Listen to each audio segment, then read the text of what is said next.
and uh, we all have too many questions. I have many questions, and I have never been so uncertain about how things will shape up, at least for companies, economies, the economy in general, disruption.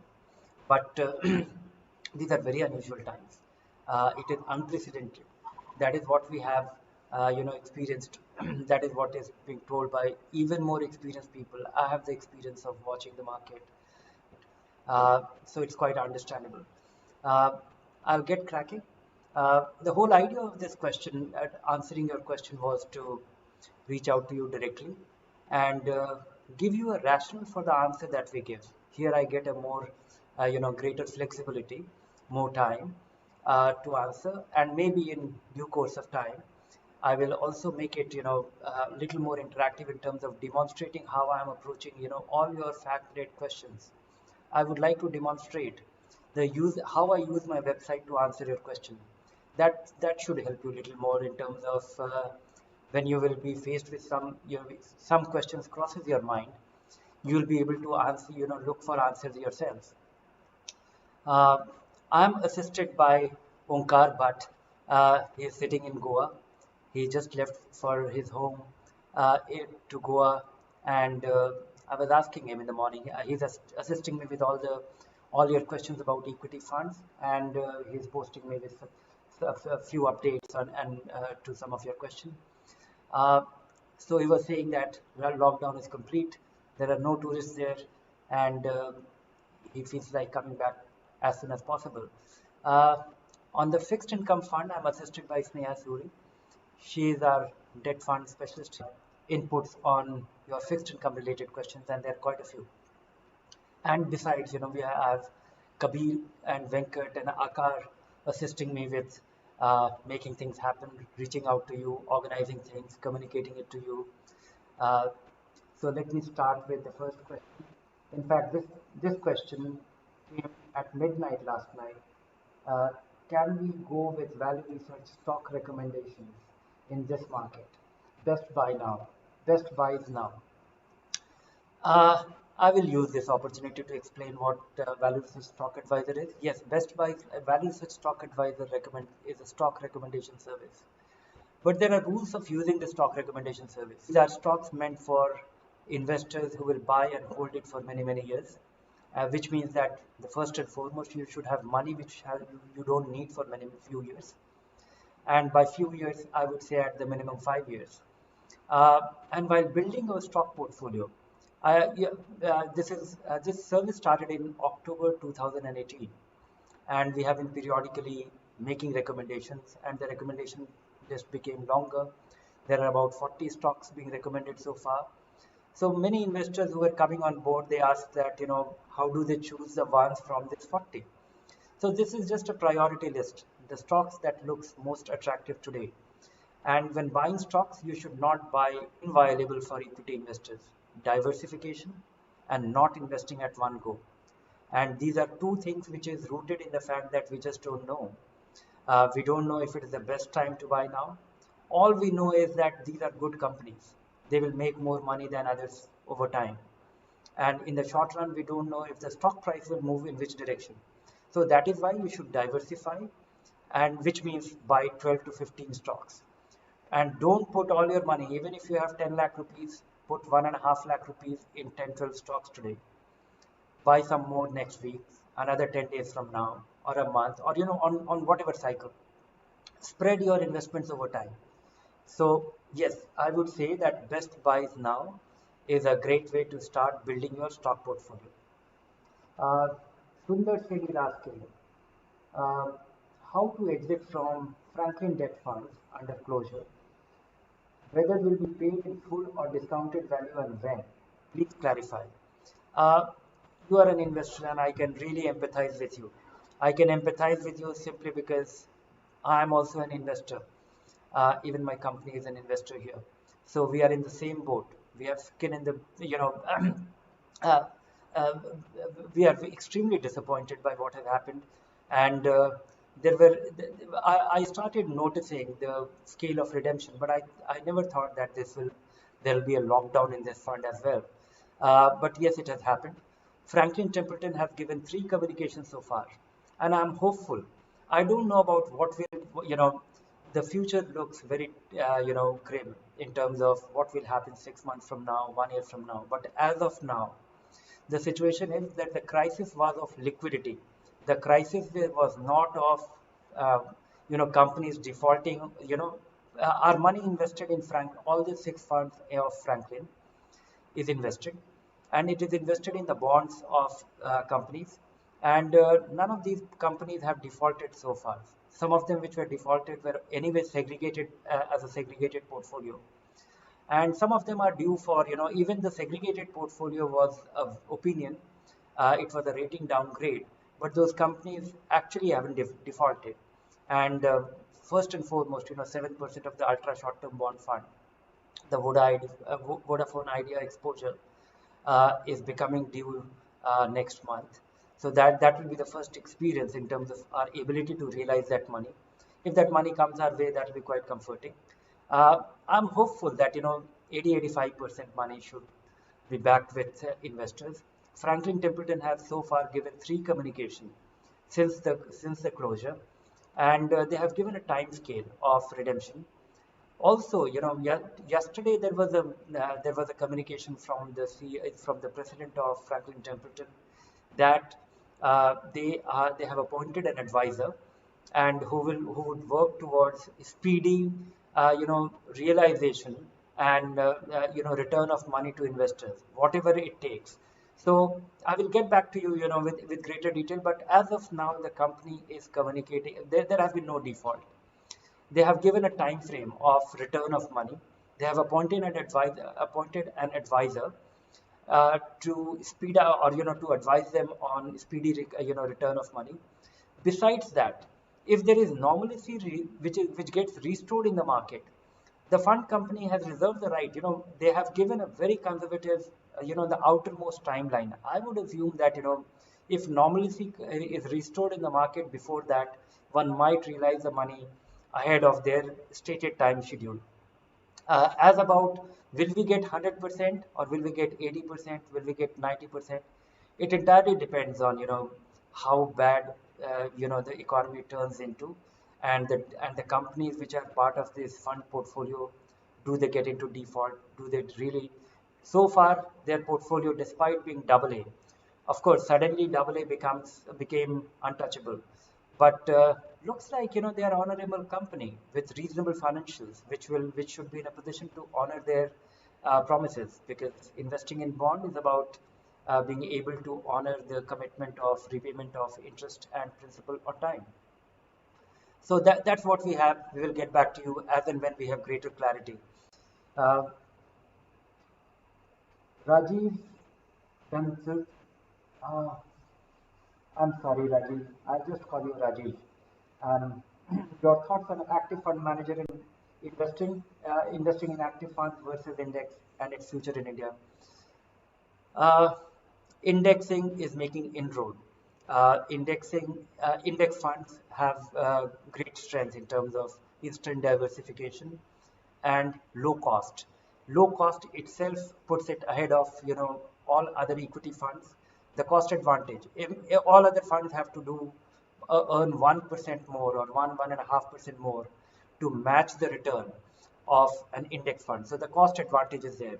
But I still believe that an evolving, emerging economy like India, we will have far greater opportunity in something which is non-large cap, beyond the top 50, 70 companies.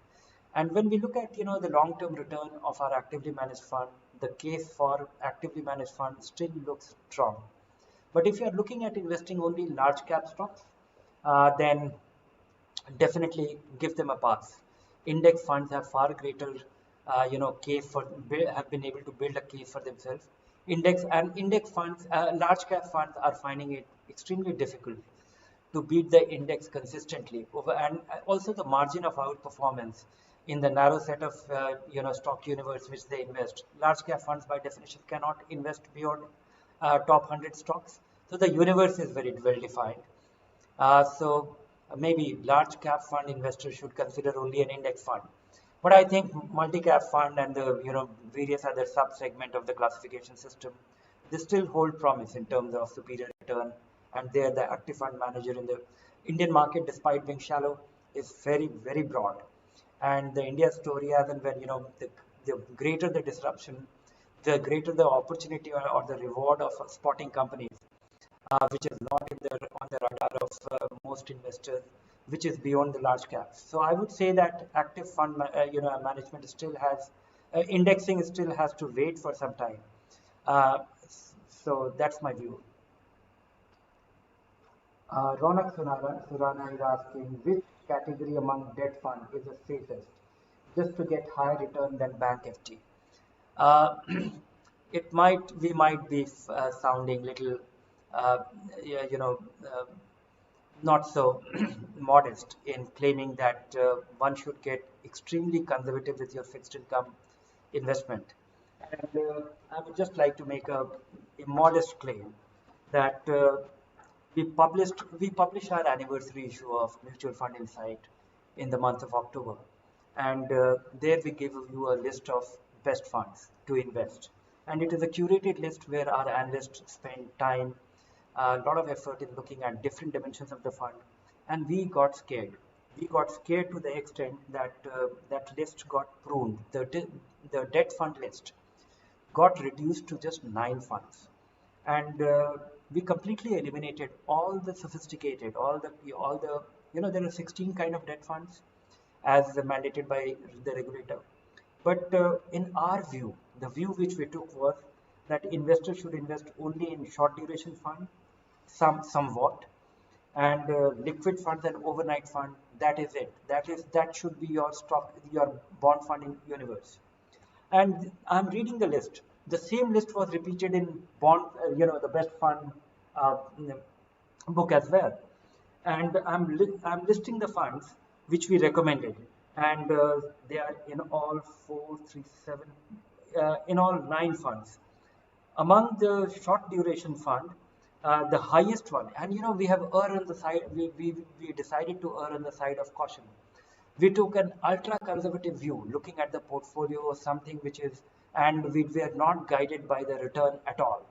We thought that, of course, we were guided by the return, that there should be a threshold which these funds should be able to deliver you. So here is my list. If you have medium term, whatever, you're ultra conservative and very apprehensive about the outlook of the economy, the good number of companies will default. Still, I think the last man standing among the short duration fund will be Axis short-term debt, Axis short-term fund, HDFC short-term debt fund, IDFC bond fund short-term plan, and L&T short-term bond fund. These are our ultra conservative. So, somebody who is losing his sleep, these funds will help you not lose it. Among the liquid fund, we have also taken an extremely conservative view in terms of funds uh, which are compromising on return, but they are not assuming any, even the modest risk which they can within the purview of their framework of operating framework. The liquid fund list includes Axis, HDFC, and IDFC cash fund. And the overnight fund is, we just went by the biggest. And most overnight fund, we are not worried. In fact, to my understanding, overnight funds are safer than banks, because uh, we are listening, we are hearing all kind of news even about banks. Uh, Not so long ago, there was a lockdown in Yes Bank before the lockdown. Then we had another, cooperative bank not able to honor its depositors, had to close down. So those are the kind of, and then all the recourse that you have is whatever be the scale of deposit, you get 5 lakh rupees. That's the deposit credit guarantee insurance scheme. So in that sense, I would say these overnight funds, by their very design, are more diverse. They are investing in banks, and they are investing in high quality banks, well capitalized bank, and RBI makes sure that big banks don't fail. So I would say that when you are investing in the overnight fund, you are effectively investing in many high quality banks. You are not that vulnerable even as compared to a deposit. So this is my answer. Get ultra conservative and focus on a narrow list. Don't look at return, or don't get little greedy with your fixed income investments. Getting on to my next question. Govind Vairalkar is asking, all the mutual funds are 10 to 15 are in 10 to 15% losses. Will I recover the losses, or should I book my loss and forget it? No. When investing in equity, you should have many years time frame, and that is the starting point. Otherwise, you should not invest in equity. So if you have that time on your side, take your continue investing and don't take your money out. I'm not saying that the market may not go down. Markets can go down, things can look grim, but if you are on to an investment, but I don't know when they will make a comeback. I also don't know whether the market will go down or not in a guaranteed way. How bad it can get, when the market will turn around, uh, and when it will happen. Most turnarounds happen when we least expect it. So the best way, and timing your entry and exit in equity is very difficult. So I would say that just hold on, stick to a plan. The only reason when investors should actually pull a part of their money is if you need it in immediate time frame. If you need a certain part of your money in 1.5 years time, 2 years time, take it off, put it in very conservatively in fixed income, or put it in a bank deposit, or in your savings bank account, whatever. But because you can't bank on the market for the next 1.5 year, and uh, but if you are unlikely to need that money for 5 years and more, then I would say continue your SIPs and don't take your money out in a hurry. If at all you had to take your money out, you should have done it in March. You should have done it in before March. As we saw that in March, you can see the madness in the market. Nobody knows anything. Every day the market moves up. What used to happen in the whole month before? Uh, the daily fluctuation in the market sometimes ranges between 2 to 4%. Uh, we saw a 40% decline in the month of March. We saw a 20% recovery from there in the month of April. And last 4 5 days, people are just guessing the finance minister's announcement and trying to make sense of it, and unable to do it. The market starts with 1,000 point up and sometimes closes at 500 points down. This is a very wide range. This actually reflects that we don't know, we are guessing, and don't try to profit from this. All you can do is manage your operating framework in terms of things that are in your control. And in what is in your control is, when are you likely to need the money? Uh, uh, when are you? How much of your saving can be invested? Uh, what money you need in the immediate term? What kind of money you need for consumption? How likely are you to lose your job, or your income getting reduced partially? These are things which you can anticipate somewhat reasonably, and whatever is needed to support this plan, your spending plan, your investing plan, or your income which you can visualize, do based on that. Don't try to guess the market, because market cannot be guessed and nobody knows anything. We don't know about the time frame when it will recover, when things will look brighter, when we will be back to normalcy, whether it will be complete normalcy, which industries will get impacted in a very permanent way, which industries will actually make us magical comeback. We don't know anything. So all you can do is, but at the same time, I would say that investing in equity, you are getting ownership. You know, things will be back to normalcy in reasonable form in some time frame. I don't know that time frame is the problem, and nobody knows it. And don't trust anybody who thinks who knows, because you will you know so I can just explain you that in sometimes in morning I think very differently as compared to when the day is closing, and it has nothing to do with the state of the index. It does not happen because I'm looking at Sensex or anything. I don't watch it that closely, but still, the way you are thinking, you are getting influenced, or your opinion changes, and it has absolutely no basis in facts. Let things happen. uh, Life will come back. We just don't know what time frame. uh, Another concerning question: reverse migration of workforce, its effect on. Yes, this is another problem. uh, that is, Dipesh Vitala is asking this. Ashish Mishra is asking that, should we continue to invest in small cap or get out and re-enter after stabilization?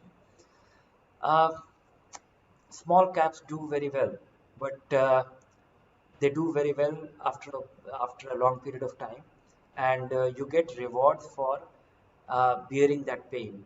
If you look at the small cap funds performance, any of them, the best one or the average one or even the not so good ones, you will find that small cap funds on a 7-year time frame, they end up being the best performing fund. But before that, they proved to be the most painful fund to own and invest. And the reward that you get in small cap fund is for bearing that pain. And when in any kind of market fall, they fall freely. They are the most freely falling objects in the market to begin with. We saw it, we saw, in fact, before this pandemic itself, we saw the small cap carnage. So I would say that uh, if it is a small part of your investment, don't worry, carry on with your SIP. The real problem of trying to time it is that getting back gets very difficult. Getting back gets very, very difficult simply because most of the big moves happen when you least expect it. One fine day, the small cap index will be up 5-7%, and you will look like a loser. And so all the gains actually come back in a very spurt, in a short spurt of time, and that is what makes it very difficult. If you can do it successfully, by all means do it. But I can tell you from my long experience that it's a very hard thing to do. Vidya Iyer is asking to reduce our SIP amount to invest using STP just to increase the period of investment for 5 to 7 years, considering the present scenario. So whether you are investing in this fund using STP, you have invested your money in a fixed income fund and from there it is moving to an equity fund. I would say 5 to 7 years is too long a period. I would say that to benefit from any averaging mechanism, you should not be investing in any time free period. You should not be averaging beyond 3 years. Because my sense is that but that is all past. I'm just thinking that 5 to 7 year period is too long an average, and but it's better than not doing anything or that money lying in fixed income. But I would say that 3 year time frame is good enough when you are able to capture most of the markets, a good part of the market cycle, which is the idea. The idea of a STP is that you should eliminate the risk of catching a market high, and that is what you are doing. 3 year time period should be good enough, not 5 to 7 years. Prakash is asking that in the last 5 years, mutual fund is lower than inflation. How can you make a case for mutual fund and equity is still a wealth creator for investors? Yes, if you look at it right now, and but this assumes that you invested 5 years ago and you have to take all your money out right away. And in that case, bad luck. You have not been able to beat inflation. And not why beat inflation? Even fixed income returns would have been much more. In fact, today I was looking on the Twitter that Berkshire's, Mr. Buffett's investment has not been able to beat gold performance over the last 20 years, and he has been big opponent of gold. So if you're standing at a crisis, at a point of crisis, and looking at your performance, general performance from at that standpoint, things are looking very disappointing, and things are looking so disappointing that if you think that you will always buy at a period and end up needing all your money at the worst of the time of the market, then you run the risk. And to reduce this, I would say that there is another way of doing it. The real way, which we keep saying at Value Research, is that one should never invest at one go. I'm not saying I'm saying that never invest lump sum, and start withdrawing your money before you need the money. Uh, as you are systematically investing, and read my column in ET Wealth or the first page sometime today in the evening, where I have done this analysis that if somebody would have invested for the last 10 years continuously over the last 30 years, any 10-year time period, and withdrawn his money over the last in the last 1 year, what is his typical return? And based on all the observations over the last 35 years of Sensex history, and this is not based on the active fund or superior performance or any such thing, it is based on uh, the raw Sensex, which is not even dividend adjusted. The dividend adjusted, the total return index of the Sensex is typically 2% more return than the Sensex that you see on television every day. So the outcome of that basic number crunching was that you end up making somewhat superior return than fixed income. But yes, the the the risk of investing at one point and taking it at another point and comparing it with Sensex, things look very disappointing today.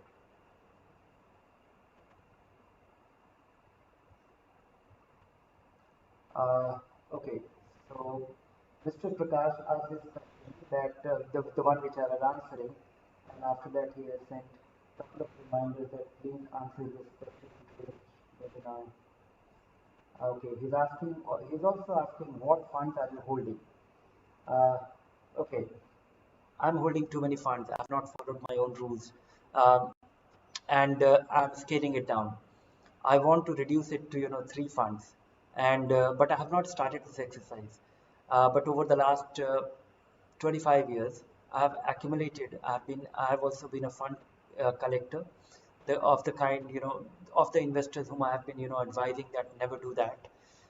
So I'm going to become a good investor as the one of the kind whom I think an ideal investor should be doing. Many of my collection is entirely out of laziness, or I have not. I'm generally, not been able to consolidate things. And for last one and a half, about 1.5 year, I've been thinking very strongly about consolidating them. But now I'm doing it. I'm committed to doing it. And so in 4 weeks' time, I'll get back to you with my short list of investment. Right now, I have too many funds simply because my old ELSS, different ELSS. So that my ELSS collection itself will be about 8, 9 of them. At the same time, I will tell you that some of the investments which I have made in mutual fund, ironically, I'm unable to process them also because those are investments which were made when having a PAN number was not mandatory. So I have to get some paperwork done to get those investments ready for redemptions. Uh, Somebody like me has not been able to get a fix on those so far. But the good news is that the cost of forgetting for those investments over the last 15, 20 years has been that some of my investments are up 40 times, 50 times. In fact, one of it is actually up about 70 times. So, and that is just maybe, laziness has helped me earn those returns. But, I have a large number of funds and I'm going to scale it down.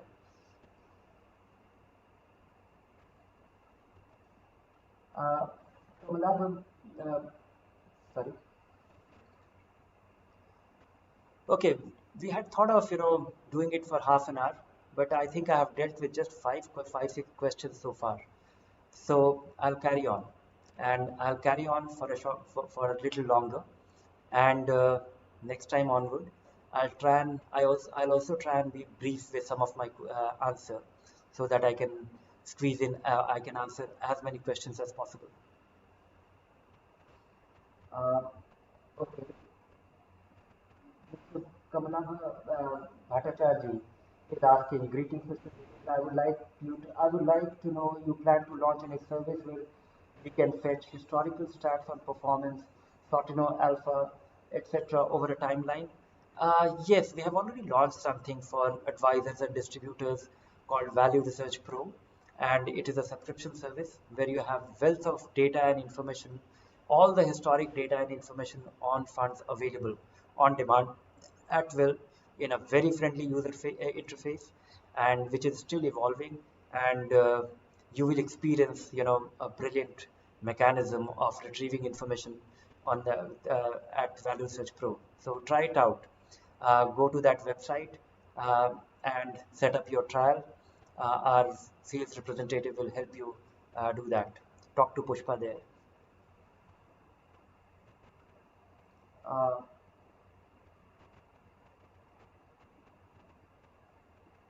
Matthew Abraham is asking, can you recommend two multi-cap fund? Yes, I can recommend too many multi-cap fund. Why only two? But and I would urge you to uh, subscribe to the best funds list, and I would like you to read them. I would like you to read the initial chapter whereby you can see how to build your portfolio, when to sell a fund, the rationale for recommending our of our fund. But I will give you the multi-cap recommendations in our best fund list, which is Aditya Birla Sun Life Equity Fund, Axis Focus 25, uh, Franklin India Focused Equity Fund. A lot of you might be thinking that Franklin should be an untouchable. Uh, it has nothing to do with this. Of course, many naive investors might be thinking that I'm disappointed with their debt fund closure, but equity funds have nothing to do with that debt. Invesco India Contra Fund and Kotak Standard Multi Cap Fund. So this is our selection. Besides this, there are some value-oriented funds as well. L&T India uh, Value Fund, which we look at it as a multi-cap fund, and it's a value-oriented fund. So of these six, choose any two, I think. But mind you, you should be investing your 5 years. This caveat always goes with any equity recommendation. You should not be investing your money which is for less than 5 years, and never invest lump sum. Uh, what do you foresee for Shalabh Agrawal is asking, what do you foresee for debt mutual fund? Uh, I foresee that there are two aspects to the debt fund crisis. One is that uh, the outlook for the economy looks very negative, very grim, very disappointing, or very difficult. Companies are going to, we are in the middle of a lockdown. Companies are not able to produce things. They are not able to make those things available to their customers. Customers are not stepping out to buy those products, which means earning is gone. Earning, earnings, earnings forgone because of this crisis is that companies will face difficulty in even honorable companies, credible companies, who have, they will find it difficult to honor their commitments of paying the interest and repaying the repayment of the principal on time.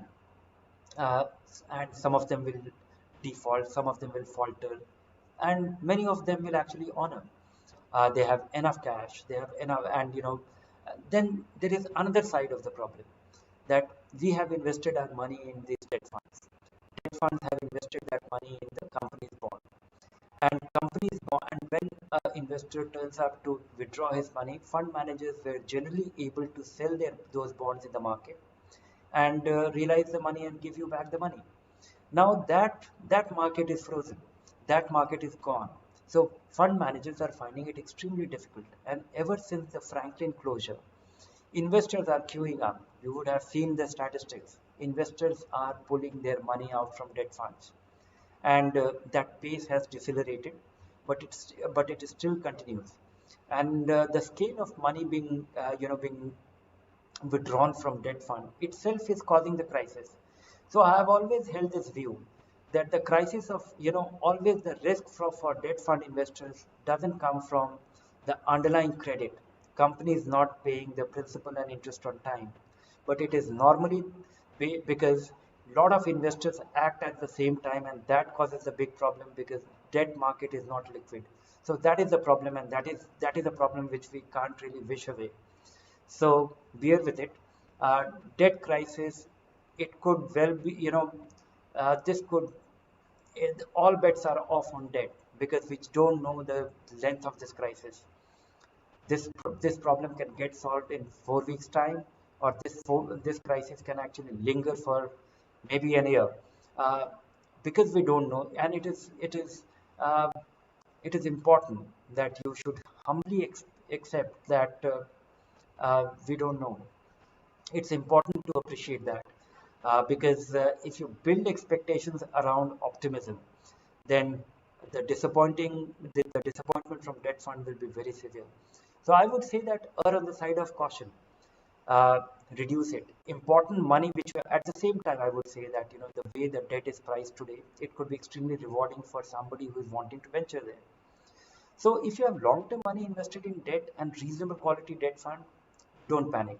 If you have some money which you are likely to need in 3 months' time, 1 year's time, the most disappointing part of the Franklin's closure was the closure of the ultra short-term debt fund, because that is not the long-term money. That is not the investor bargain for, and that has been extremely disappointing. So I would say that make sure that the money which you need in the immediate term should be extremely invested extremely conservatively, very cautiously. I have listed you the names of the funds uh, at the outset in the question, so consider those, and don't get greedy with your debt fund. And rest of the fund, long-term investment, don't panic, because despite all this, Indian debt funds have been very well managed. They have managed the risk well. In fact, today we are referring to AA as if they are the default grade. That is not true. It is actually the extreme point of pessimism, or the circumstances which is making it look like one. So I move to another question. There are just too many questions. Maybe I'll just move ahead and go to some of those questions which are.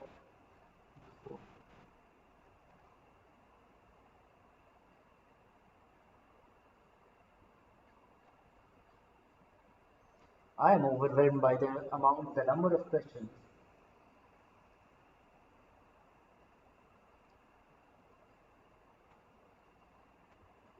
Okay. Uh, Hema Kumar is asking, is it safe to invest in PSU and debt fund? Yes, they seem reasonably they seem relatively safer than an all weather or a dynamic bond fund, or any other part of the any debt fund which invests even in corporate debt. So I would say that PSU debt, uh, I would actually place them a notch higher than most other debt, simply because they are the least likely to falter on that. He's also asking my view on Nasdaq 500, Nasdaq 100. Now he's asking, Krishna Kumar is asking my opinion on Nasdaq 500. No, there is not a fund called Nasdaq 500. It is Nasdaq 100.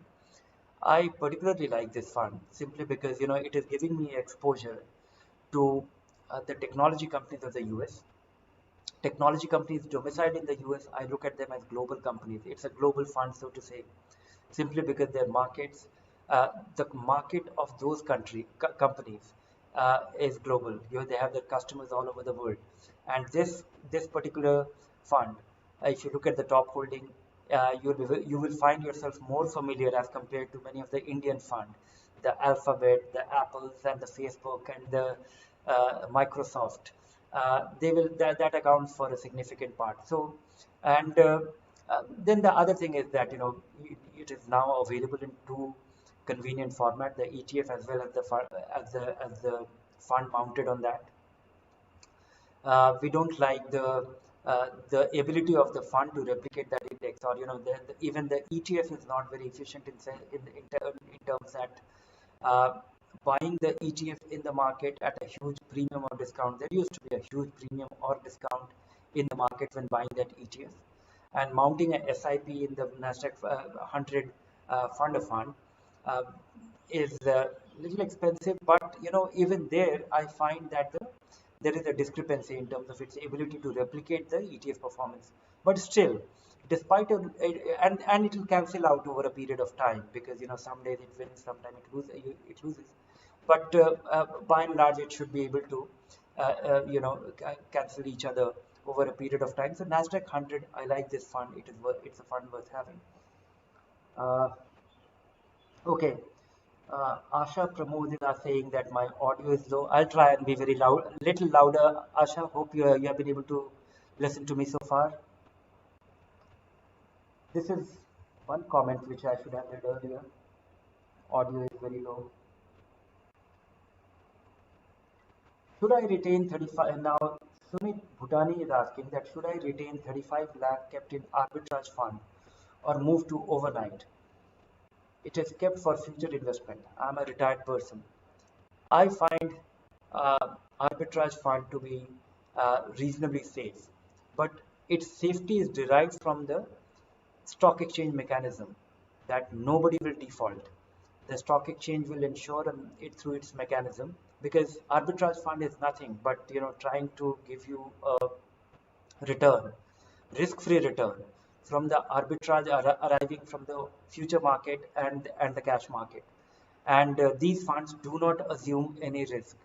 And eventually it turns out to be a risk-free return of the nature of a liquid fund. Liquid funds have defaulted on the credit risk. These funds can not default, they don't assume any credit. Only a small part, which is the uninvested or the undeployed part of the fund, is not in arbitrage. Rest of it is always fully invested. So they have no exposure to credit risk. They do as they do not, as they have not lent money, they cannot fail. But if stock exchanges fail, arbitrage fund will fail. We have a regulatory mechanism whereby I find it reasonably safe. And but I would still say that we should be extremely careful. Keep a modest part, the money which you need in immediate term, in an overnight fund. And I find arbitrage fund by their very design okay. But when there are times when arbitrage fund may not be a good alternative to liquid fund. Sometimes they get stuck. There is another problem which arises in an arbitrage fund, that 1 year holding of arbitrage fund is entitles you to for all the gains and treatment like that of an equity fund. But many a times these arbitrage funds are unable to find enough arbitrage opportunity, and they have to invest in fixed income instruments. Fixed income instruments investment beyond 35% may disqualifies them to be treated as an equity investment. So that creates a problem. You might be thinking that it is a tax efficient vehicle as an equity fund. If you are in the 30% tax bracket or 20% tax bracket, it reduces your capital gains to a flat 10%. But sometimes the fund itself may not qualify, and it has happened in the past.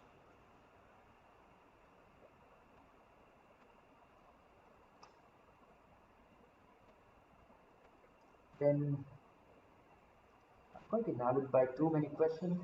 Uh, I don't know how to, and there are some conceptual questions. Good books to read, fund selection.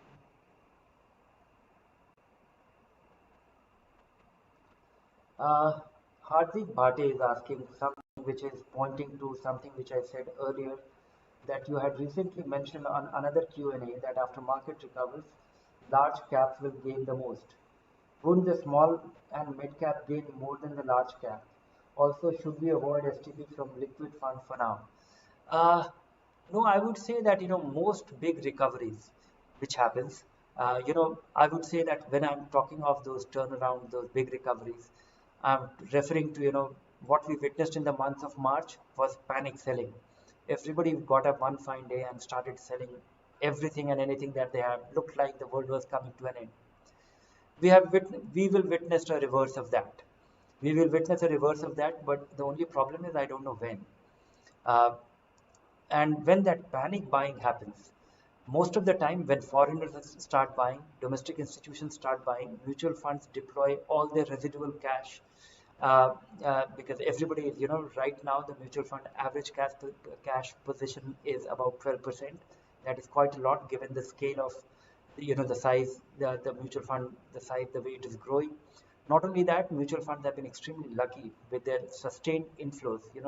The inflow in mutual fund, even in the worst of times, turns out to be close to 10,000 crore a month, of which 8,000, close to 8,000 crore is by way of those SIPs, which looks reasonably on track. We saw a reduction of 300 crore in the month of April, which is insignificant given the scale and given the kind of panic we have seen. So I would say that there will be a panic buying someday. And when the buying happens, people, large caps take the biggest leap. Of course, mid caps will follow, small caps will follow. Yeah, and small cap is, small caps, you will have those situations in individual stocks. It's not unusual for a small cap to actually go up by 10%, but it is very unusual for Reliance Industries to go up by 10%. That is the charm of small cap. And the peril of small cap is that they also fall 20%. Uh, in couple of sessions. So just be mindful of that, that what they stand for, and if you can stomach that kind of spins, by all means remain a mid cap and small cap believer. I'm one. I think small cap, mid cap stocks, if you understand well, market the madness in the market creates far greater opportunity of buying them and generating wealth for yourself.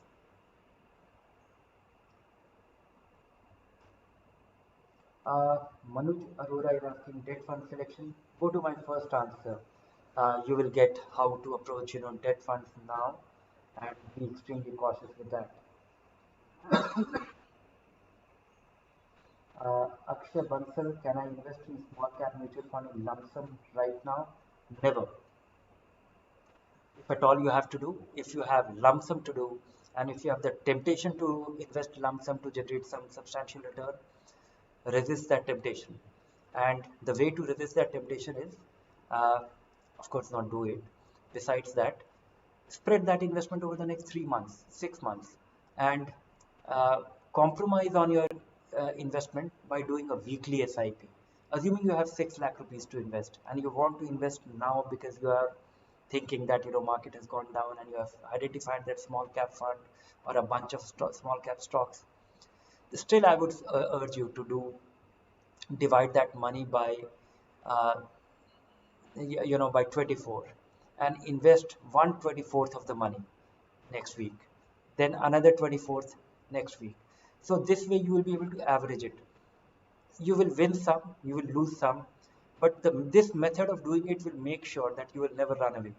The problem of doing it at one go is that if you are faced with a 20% decline immediately after you have invested, there is a possibility that you will get disinterested.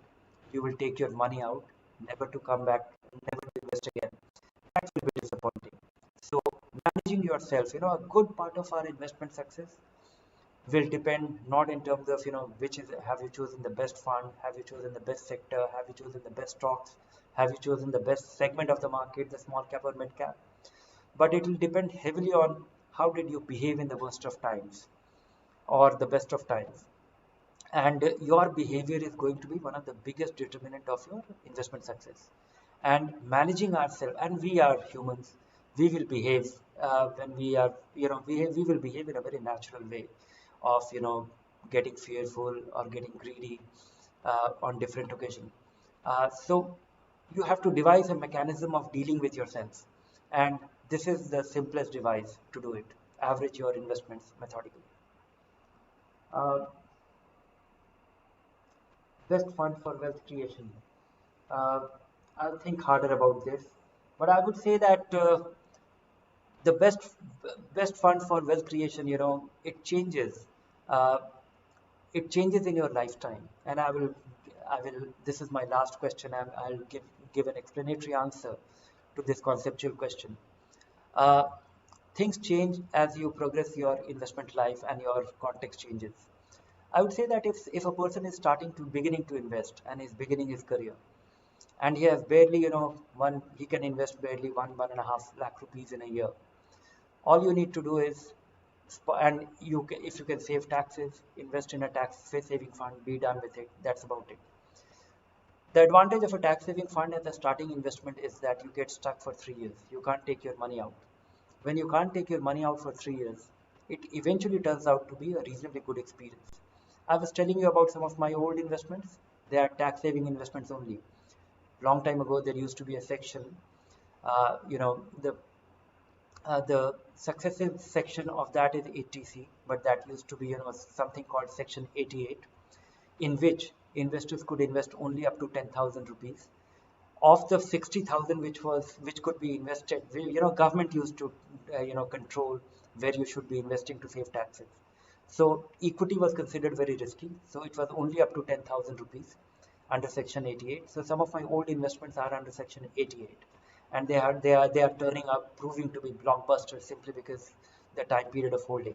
But that part, I would say that I was talking about your life cycle and investments. If tax saving is not your goal, even a balanced fund for first 3 years is good enough.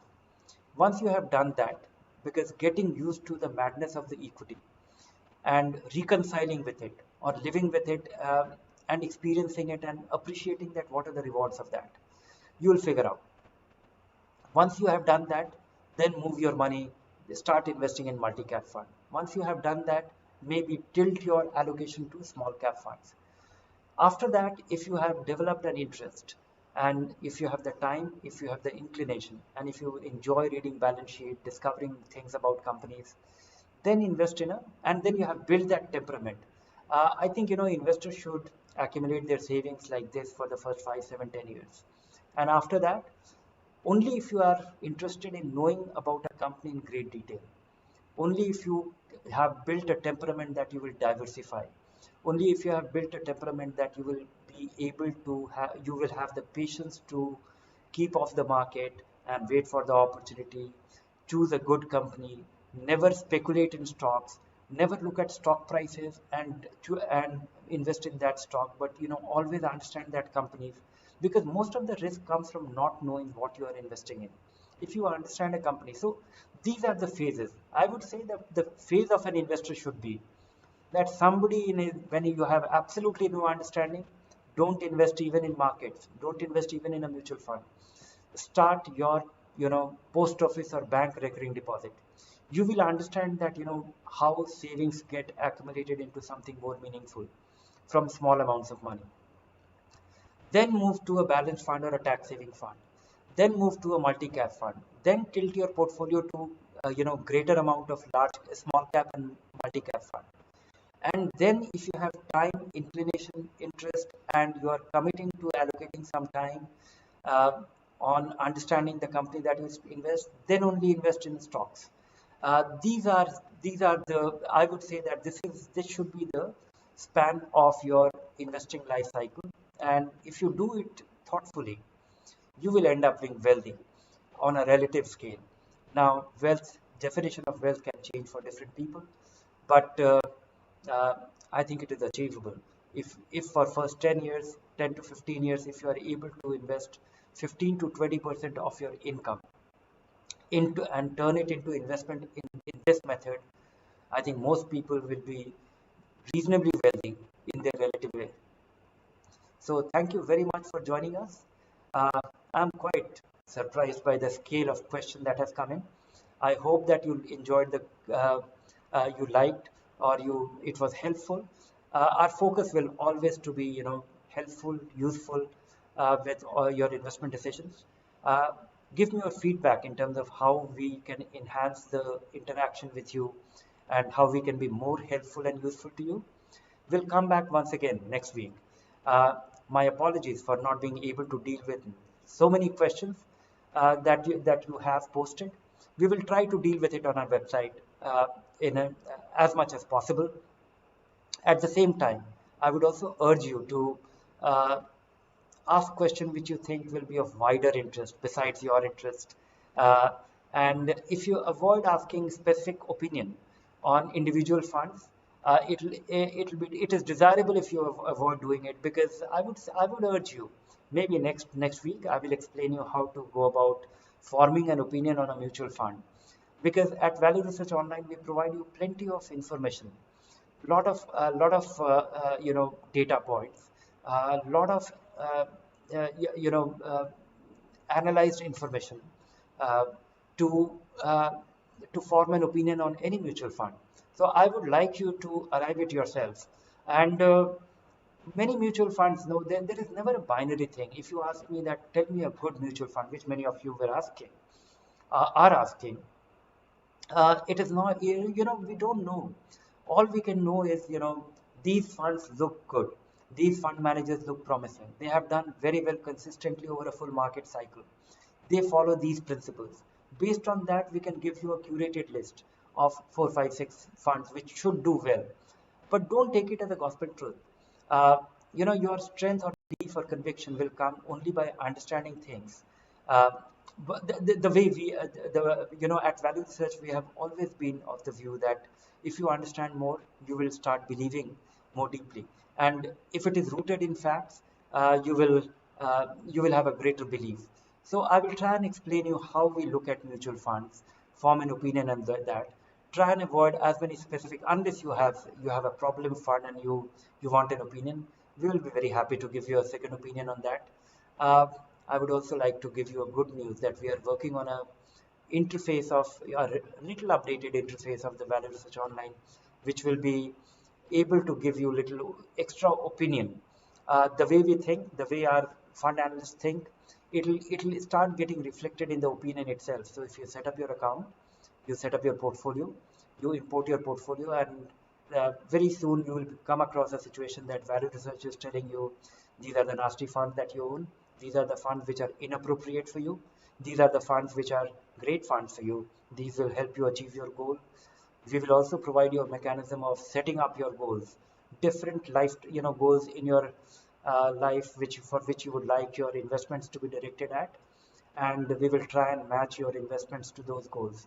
So we are trying to, we are using this lockdown as a period of enhancing Value Research Online dramatically, and it should work as a magic for you. And I use Value Research Online for monitoring all my investments. It does wonders. And I'm myself very impressed with the way it assimilates my consolidated account statement from Carvey or CAMS, and setting up the portfolio is a breeze. So I urge you to do that. You will start getting a feel of, you can measure things, you can form an opinion, you can evaluate something only after you measure it. And setting up your portfolio at Value Research Online is the first step towards that. So set up your portfolio. You will start getting, you will start moving away from opinion about your own investment to a measurable thing. You will exactly know how your SIPs are doing, how much money you have lost, how diversified are you, how which funds are actually doing poorly. So do all that. Uh, I would, at Value Research, our opinion is always to help you as much as possible do things yourself, and do things yourself with confidence and with understanding. So all our initiatives will be directed from all those directions. So thank you very much. Well, best wishes, and my apologies for not being able to take all your questions. Look forward to seeing you again once again next week.